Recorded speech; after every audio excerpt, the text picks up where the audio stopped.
Today is the 6th day of October 2014, and our continuing series, interviews with disciples and devotees. We are happy to have an old friend with us, Dr. Alok Pandey. Welcome, Alok. Good evening, Narad. It's a great joy to be with you, Thank you. to just sit near you.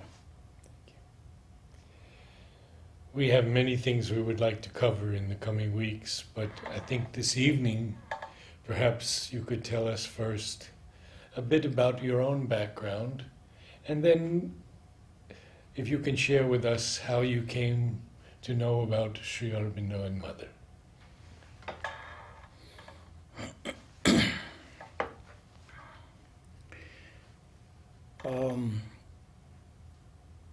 Let me start with the second part because I think the stories of outer and inner lives are often interwoven in all of us. My first, if I may use the word encounter, first time that I came to know of Mother was somewhere when I was in the college, Armed Forces Medical College, doing my medicine, undergraduate medicine. And it must be the year 1980. Yes, it was 1980. I just entered the final MBBS, and I started having some strange experiences. I am being very frank about it because otherwise, it remains disconnected. I may like to mention that before all this, as a child, I had a strange attraction for Krishna. So much so that as a baby, even up till 10 years of age, I would sleep with Krishna by my side. And I didn't want my parents to be near me, but I was very, very attached to Krishna. Not almost like a intimate friend. And my other leaning was towards Mother Saraswati. So I used to both participate very actively, pray to her and do Gayatri mantras. That was one part of the inner life. And the outer life as a student was going on as I got selected into various medical colleges and chose for Armed Forces Medical College, Pune. So like any other adolescent, I guess, a lot of questions used to come to my mind that what's life, what is the purpose, what is the larger picture, if any. And whatever I read did not satisfy me. I read a lot of Indian literature, practically most of Indian literature, including the Vedas, various commentaries on the Gita, some of the Upanishads, Shankaracharya, and many other, Ramayana of course, Mahabharata, Bhagavad Puran, and also quite a bit of Western literature. Swami Vivekananda's complete works, Sri Ramakrishna Paramahans, Gospel. And though I liked, something in everything, but it didn't answer, it raised more questions. Like, the karmic theory that what is it that we do something in a previous life and get punished or rewarded? It's kind of absurd, we don't even get to know why this is happening. So there were many questions. Then moksha appeared a very selfish thing. At the same time, if there is no divine, then the whole thing appeared absurd. So all this was going on. And at that point, how old were you at that time? all this adolescent, somewhere between 15 to 20. And many, many things. Like I would take walk with an intimate friend every day and we would share many such thoughts. So all this was going on, while on the outer side, my medical studies, which were, at least I found them fairly easy enough. And that was one part of it going on. I used to be very fond of movies, so all this was the outer life, I guess, like anyone else. And then in my final year MBBS, for 15 nights continuously, every night I used to have what I now know, or after a few years I came to know, as an outer body experience. So I would suddenly, experience as if my spine was twisting and turning like a rope. And there would be a kind of sound associated with it, and suddenly then after a while I am projected into a different dimension where I would see there is a path, and on the left side there is a man who is approaching me, a fairly old man, something like, a poor man. But he never, I mean, it was not fear or anything that induced, neither pity nor fear. And on the right side, I would see the image of a goddess seated on a white lotus. And I instinctively called her as Mother Saraswati because that's how I associated her. And this happened for 15 days. So, to reconnect with the story, it went on for 15 days, every night, and then for a few minutes this would last, and then I would get back into the body, and suddenly there would be this heavy breathing, and I would wake up. Now, though I was very happy to see Mother Saraswati, but frankly, I didn't know what sense to make out of this. It was my first concrete encounter with what can be called as the other world in a very concrete way, objective way. But I also, felt that is it because, I'm in the final year, I'm reading all these things. All kinds of paradigms came into my scientific mind. But then after 15 days, this stopped. So this was one part of the journey, and it remained nascent. It went in the background. And frankly, I didn't pay much attention to it. Till much later, I got to see my first photograph of the mother, and then I realized that, one whom I had thought was Mother Saraswati was actually the mother. So it was a great discovery. Beautiful. So this was something very, very beautiful. And then for 2 years there was nothing, or rather for 1 year there was nothing. But again, toward the end of my internship in Kolkata, I had a very religious background, but nobody who knew about Mother and Sri Aurobindo. My parents had a lot of faith in divine, and my father was a man of faith. So I always say that, from a heredity point of view, he gave me the best heredity possible. He didn't leave much money, but he left faith, which was wonderful. So again, once in Kolkata, some of us friends, we had just gone out to the city to see some movie, and I just felt, no, I am not in a mood to see a movie, I'll get back to the hospital. So I was doing internship, and as I was returning, I just saw a place where it was written some painting exhibition. So I walked in to see a painting exhibition, but they told me it's over. So I just walked into the place just like that, like a casual visitor, and I walked into the courtyard where I saw the bust of Sri Aurobindo, and it happens to be, the place where Sri Aurobindo was born. Again, I had no clue about it as I went there. But when I saw Sri Aurobindo's bust, the first thought that came to my mind crossed like this: it is the most perfect human form ever upon earth. That's it. That was a sentence. And I sat down to meditate. It was such a bliss. And I don't remember when I came out and how I walked back. Like a fool, I did not even notice what exact place is it, so that later on I could go back. I didn't know it is Sri Aurobindo I have seen. So was there any connection with the old man in your vision? No, that I came to know much later who that old man represented. In fact, I didn't even try to understand it. For me, the Saraswati part was far more interesting and intriguing. So anyway, so it was strange. Again, Sri Aurobindo came and gave me a glimpse, and again he hid himself. Another couple of years passed, and then came the concrete touch. So by then I had become an agnostic. I started believing that maybe, all this salvation and all this is too selfish. I don't want to go into this direction. And worldly life, the kind of aims, they don't interest me much. But maybe I can be a good human being and a good doctor. That was enough for me. That was the limit of what I would like to be. And I had just got married 6 months, and I was on posting from Jorhat to Patiala. No, Jorhat to Bikaner. And on the way we stopped at Kolkata.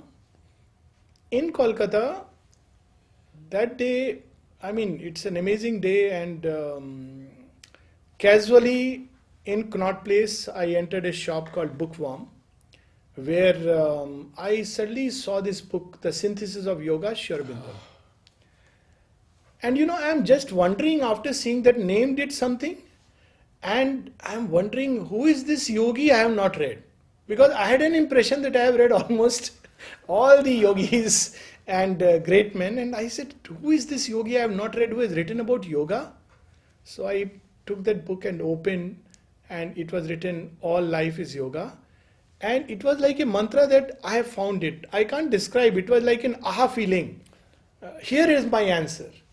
So I picked up that book feeling such a joy that I cannot really recount that joy. What for I felt a joy. That evening I met a friend of mine who was my college mate, who is right now in New York, and he's a psychiatrist. He was going to fly off to New York in a couple of days, and it was like our last meeting before he flies off. And that evening, again something interesting happened. As a parting gift, he gives to me The Secret of the Vedas by Sri Aurobindo. And he tells me that, I wanted to give you the synthesis of yoga. Oh. And I said, I have got it.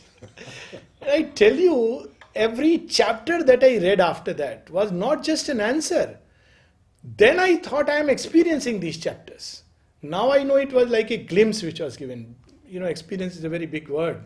But that time I would slip into these states, and my wife got a little worried. My in-laws got worried. What's happening to him? And it was so wonderful. Every chapter that I would read it, it was like, this is it.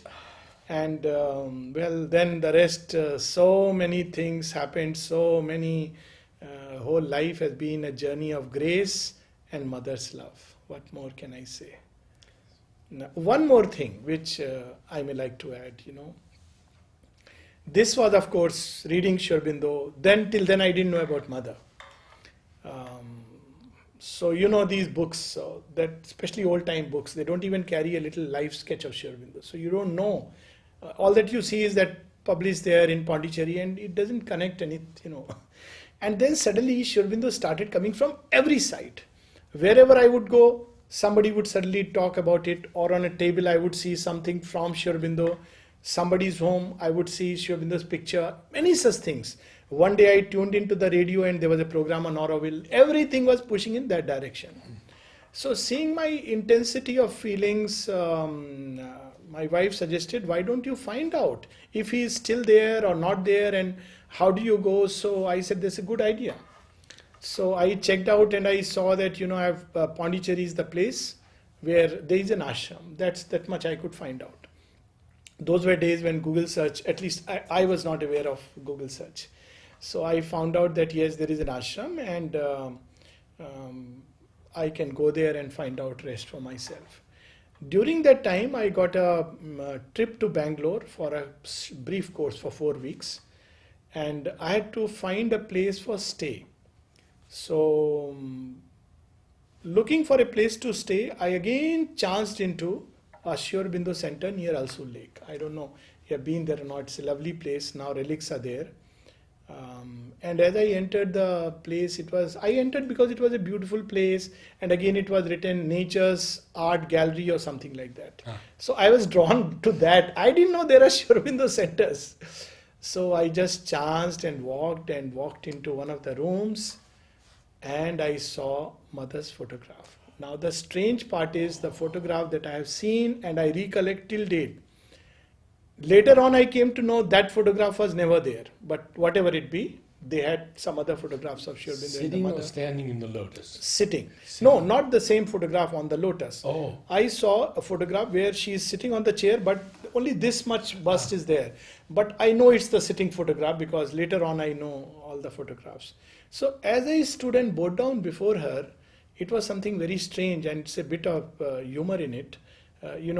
For 3 years during my internship, I had got into the habit of smoking. It's one of those things you pick up as a young doctor, and then I was trying to get rid of it and tried many things, changing brands, having expensive brands, keeping just 2 or 3 at my home, not keeping at home, but I just couldn't get rid of it. And as I stood before her, after a long time, I suddenly bowed. I don't know, because I had developed this feeling that why should one bow to a human guru? Humans are humans and God is God. But suddenly I bowed. And somewhere above the head, if I may say so, I heard a command.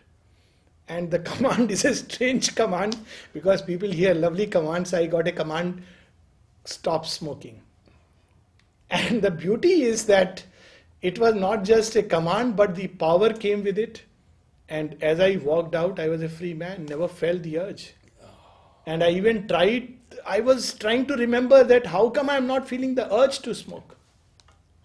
That's it. So that was my first assignment. So you were in Bangalore. Yes. When did you first come to Pondicherry, to the ashram? Okay. So then I was in Bangalore, and I gathered all the information. I stayed in that place, and many things happened, but my wife had not turned towards Mother and Sri Aurobindo. She comes from a lineage of Sikh gurus. They are followers of Radha Swamis. Uh-huh. And I believe that each person should be free to follow. So I never told her that, you have to follow. And she never came in my way, but she was not really interested.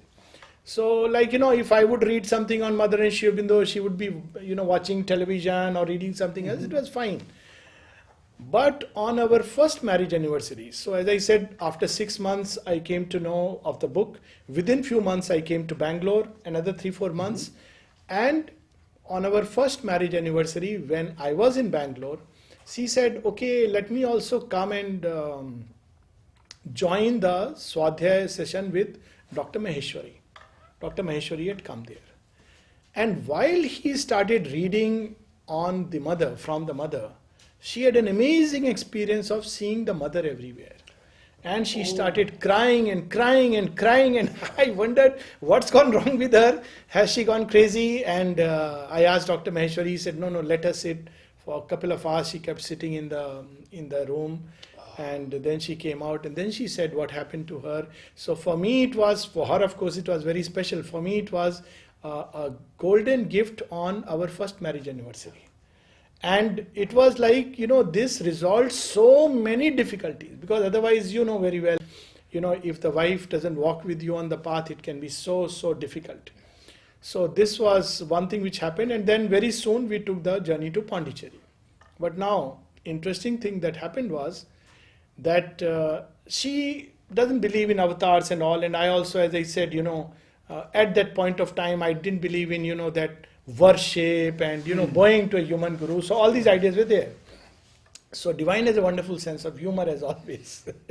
So as we landed on the bus stand, suddenly an auto rickshaw came, and he said, Auroville? And we didn't know the difference between Auroville and ashram. We said yes. We were so happy. And then he said, Matri Mandir? We said yes, not knowing anything. Only to realize that he dropped us around maybe early morning 5 o'clock in the middle of nowhere, and we are wondering where is this mandir and where are we? And of course we stayed for 2 days, went around Auroville, loved it, and came back, not knowing that we have not been to the ashram. And I would say so happily, such a wonderful place. You don't even have a samadhi of Mother and Sri Aurobindo. For me it was like, so beautiful, because even that is not there. Nobody to worship. See how they were playing with me. And I didn't realize what I missed that time. And people were, some of them said, what? Samadhi? But of course there is Samadhi. I said, no. So then, What year was this, Alok? This is 85. And then, naturally after a little conversation, I realized that I went somewhere else. But I was very happy. So I didn't know what I missed. Honestly, it didn't strike me that I must make a trip again to the ashram. But very soon, within a month, another course came. I was again back to Bangalore. And 18th, 19th, 20th June, I had free days. So I thought I have come, let me go to Pondicherry. So not realizing the significance of birthday, on 18th evening, I reached Pondicherry. And Maheshwari ji I met because he was the only person I knew. And I have not told him that tomorrow is my birthday. So I didn't know, I mean, what's the big deal about it? So we were sitting on the seashore, and I asked him that I want to just go down and sit for a while. And those days it was all rocky. Oh, yes. So I just sat for a while, and I had a nice, interesting, again, it was a vision, experience. I saw certain things. I was in mother's lap, and Kavita was also there, my wife. And when I came back, I was puzzled. What did I see? Did I imagine? All this started happening. So as I was climbing up, I suddenly slipped, maybe because I was not conscious. And while I was slipping and falling on the rocks, I actually experienced some hand breaking it like a strobe effect. And I was experiencing delight. I was lying on rocks, not a scratch. And I felt like a flower is placed.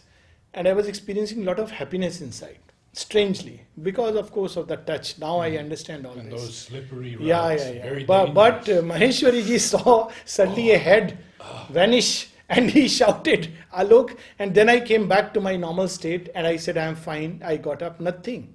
So I explained to him, told him all that happened. And Chandradeep, he was that time coming on the seashore, taking a walk. And he said, why don't you tell him what you experienced? I told him. He said, why don't you ask your wife, did she experience something at that moment? So I asked her later on, and I came to know she was wearing the same sari, and she had a terrible, headache, and she felt she's going to die. And around the same time, it all vanished, that thought and the headache and everything. But that apart, next day, without knowing the significance of birthday, I go to the ashram and I see this line, and I ask them, where is it going to Sri Aurobindo's room? So first time I have gone to Sri Aurobindo's room on my birthday without knowing the significance of birthday. It's only later on that.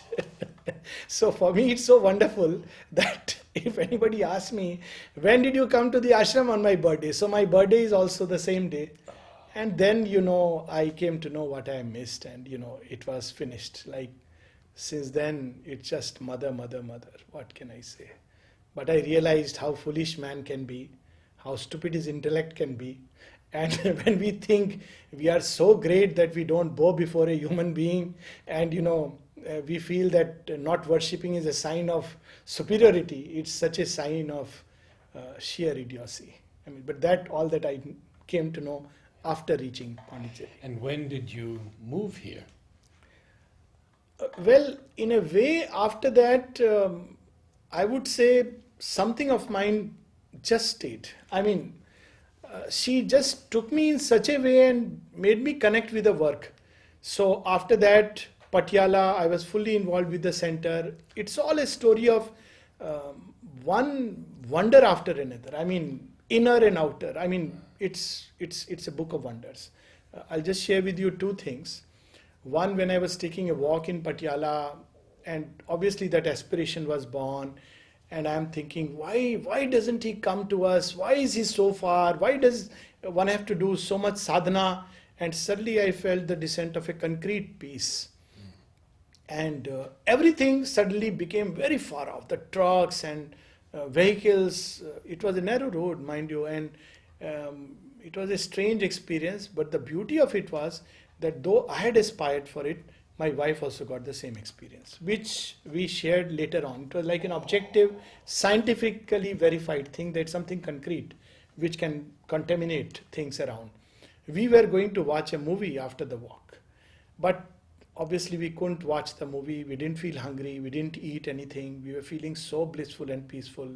So we just slept off till next day morning, 10 o'clock, this experience remained, and slowly it, receded into the background. But it prepared a ground for what was going to come next. I got into, just serving her.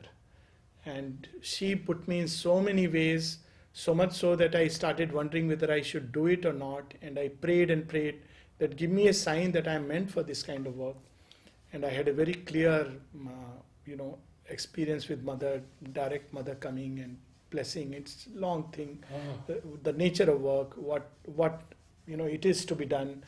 And then it was no looking back, and it was like some way or the other I was connected to ashram. I would come 3 or 4 times a year, all my leave, so much so that I would frankly tell lies to my parents that, I don't have leave, because otherwise they expect me to come there. We had many funny things in the process. I have done, they wanted letters every week. So if I would send from Pondicherry, they would see it. So I would write letters, weekly letters, leave it with my friend who would post it every week so that they know I am fine. Luckily there were no telephones to inquire too He much. was posted From Bangalore to Pune, so Pune, various yeah. places I went around, and I would just come here, and it was like, this is it, and everything else became secondary. And obviously everybody in our life, both my side and parents, wife's side, they all obviously didn't appreciate it. They were fine that you're following a spiritual path, but it's like being crazy that, my parents would say, we have so many gods. Okay, Sri Aurobindo is a rishi, but why do you have to think of going to Pondicherry, settling there? Because all this started then and there. Yes. But I tried to get release, and even my superiors told me that, look, we have given you have such a brilliant background, such lovely marks, and we have been giving you 9 out of 10 in your annual confidential reports. How do we recommend that you get released from service?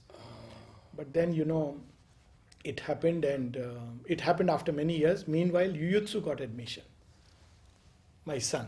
I see.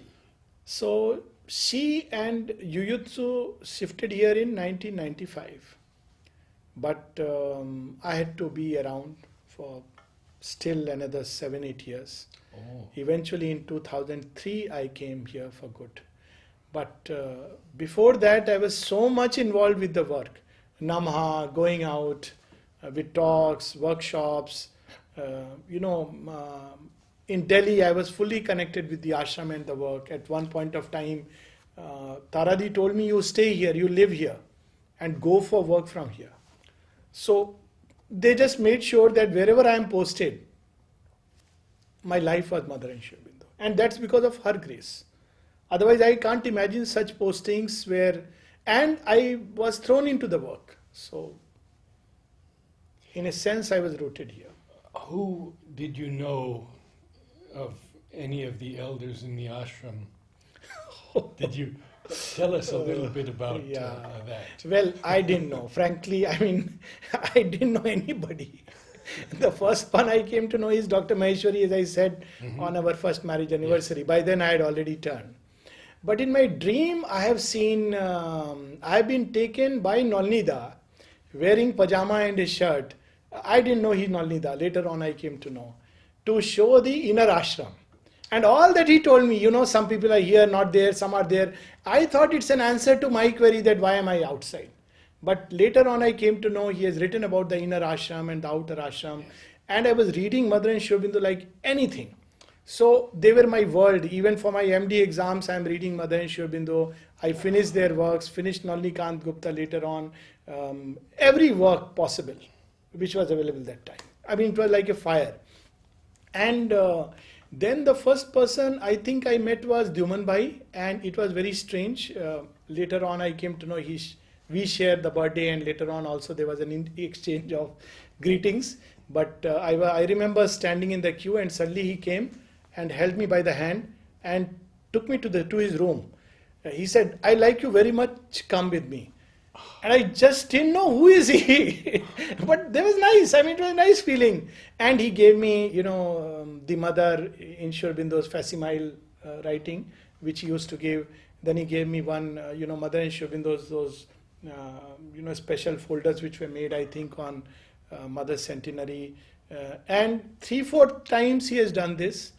And then there was no further interaction. He would give me. And once he asked me a little bit about myself, and I said I'm with the Air Force. Oh, I like it very much. That was it. And the other person I came to know was Champak Lalji, and that I had very, very beautiful experiences because I had a time to be with him for 1 hour a day for almost 20 days.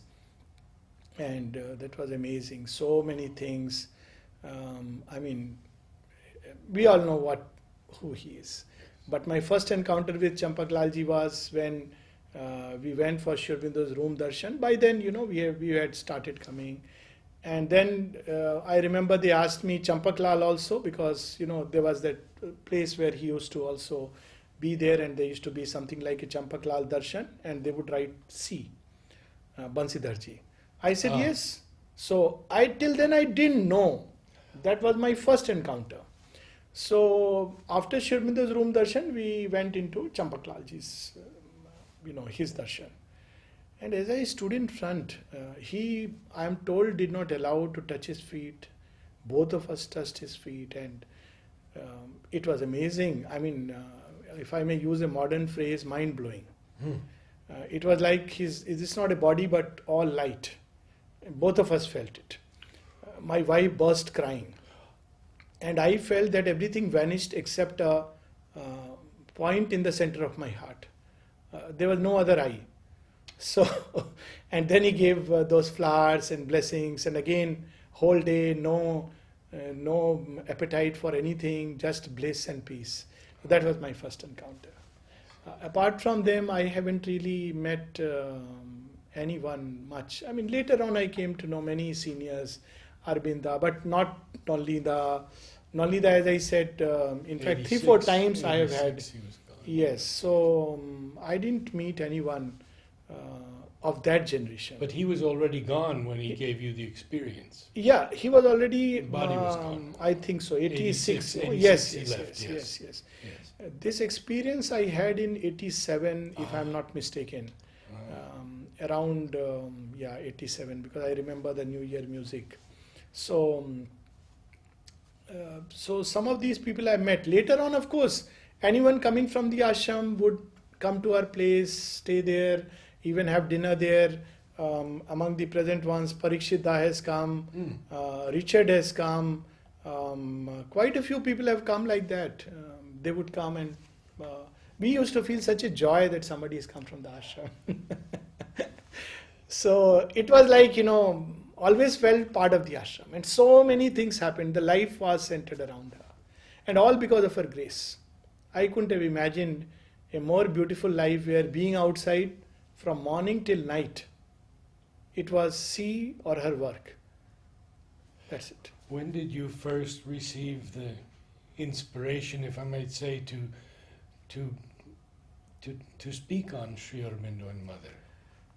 Well, I didn't receive any inspiration. I used to stay, I love to stay in the background. Even now I'm very reticent, but it's a kind of destiny. So the first time it happened was when Taradi, she has an eye. I think Taradi and Vijay Bhai have been that way prepared to pick up people, something they know intuitively. So Taradi suddenly one day in Delhi Ashram, 96, when I was sitting there on teas, he said, why don't you take a camp in Nainital? I said, Taradi, I mean, I am not, the kind who would take camps and all. And frankly, I didn't much believe in talking and all. Honestly, I never used to go to hear anyone. So it was a paradox. She said, no, you take something on health and spirituality. So I said, okay, fine. I mean, I reluctantly agreed after a little bit of coaxing. And myself and Dr. Anand Kumar, another friend from All India Institute. So jointly we took a camp. It was called a spiritual way to healthy heart. And then she said, no, on Sunday also, why don't you give a talk one of the Sundays in the ashram? So I started it. But then I started developing this doubt that should I do it or should I not? Because though a lot of people liked it, but I was aware of the dangers of such a thing, and I had to be very, very careful about the ego part. I used to write a lot spontaneously. Lot of things would come. For hours I could write spontaneously, but I never wanted to publish anything because I thought, it's all a play of ego, honestly. So then once I had quite a few of these experiences. Whenever I would put to the mother this question, I would open Savitri, which I loved reading, or prayers and meditation, or inwardly, or I'll see a dream that yes, this is a work, one of the work given to you. But still I wanted something very concrete because I saw I was getting more and more pushed into it without my wanting it. Not once have I wanted to or told that I want to take this camp or go for this talk. Not even once. So then one day I had a very strange experience of actually I saw the mother and I that time my soul spoke out to her that I want to do your work. I was doing it, but I didn't know this is my aspiration. Yes. I want to serve you. Both these things. And she said, it is very difficult. I said, Mother, but I want to do this. She said, it is very difficult. Third time when I said, I want to serve you, she said, look and see. So I saw suddenly people from all over the world around her. And she said, this is the kind of work you have to do. Now, that time it was like in this one sentence, she had compressed everything. And then with gratitude, I burst into crying and she took me into her arms. And like after a while, I just experienced that I am inside her. So then that was very clear that this is one of the work that she has given me. But till then I had never not traveled abroad or gone beyond Nainital and some talks here and there. But after that, it all started without my asking, without my wanting, without any clue about anything, without even a wish to go anywhere. And I am not the type who loves to travel much or see places. How I met HP, just as an aside, Chandresh was the one who first called me to US for that Redwood conference. So suddenly, San Francisco, suddenly HP, I met this man and he tells me, have you been to San Francisco? I said, no. You haven't seen the city? I said, no, I haven't. You want to go? I said, no, nothing particular, I am fine here. No, come. And you know how he is, he made me sit in his car. Within the next, I don't know, 2 hours or 3 hours or 4 hours, he took me through a crash tour of San Francisco, brought me back. So that's how I am. I really don't feel like going, but it's a strange destiny that now I have traveled these 5 continents. It's her work. And there's a great joy in doing it as long as she wants me to do it. And honestly, it's just a trust that she has given me and I take it like that. I don't think I am worthy of all the grace and love that she has poured. And once I asked this question to Maheshwari ji, he said, that's why it is grace. Grace is something which is not given because you deserve it. So I said, that's good. So that's my mantra. I know I am not worthy, but your grace and love is infinite. And always I am reminded of a beautiful line from Tulsidas, which I read long back in Ramayana. He tells Lord Rama, he says, a master like you and a slave like me, Rama so Swami, Kusevak Moso, a horrible slave, bad slave like me. If you look at my defects, you will never keep me near. But if you look at your grace, which is infinite, then you will never let me go. So I know that it is just their infinite grace and love. And till date, till the hour, life is packed with wonders of her grace and love. And that's it. All other things are really just incidental. You haven't really mentioned anything about experiences with Sri Aurobindo. Were there any? Oh, quite a few. Please, And, whatever you could share. I'll share one, though this is not the peak experience. The peak experience is too intimate to share. It's amazing. Yeah. But I'll share another one where I was in Sri Aurobindo's room and Sri Aurobindo was walking with his fractured leg. And I am also there. Now, I've tried to mentally think, could I be one of the attendants? But it doesn't fit. So, I've tried this exercise because he was in his room with the fractured leg and he had put his arm around me and it's like he's walking. It's like, to use a stupid mental image, I'm supporting him to walk, which is absurd obviously because he's supporting all of us. But sometimes the divine in his Leela has this mood also. So then he goes and sits on his bed. And I asked him first, sir, tell me about the light of Brahman. I have addressed him like this, sir, tell me about the light of Brahman. And then he told me something. That part is not, Yes. you know. Yes. And then I asked him again the same stupid question, Lord, why there is so much grace on me? And suddenly his face changed and he said, never question grace, just receive it. Never question grace, just receive it. So I have, after that, never tried to understand why there is so much grace. And I know it is with everyone.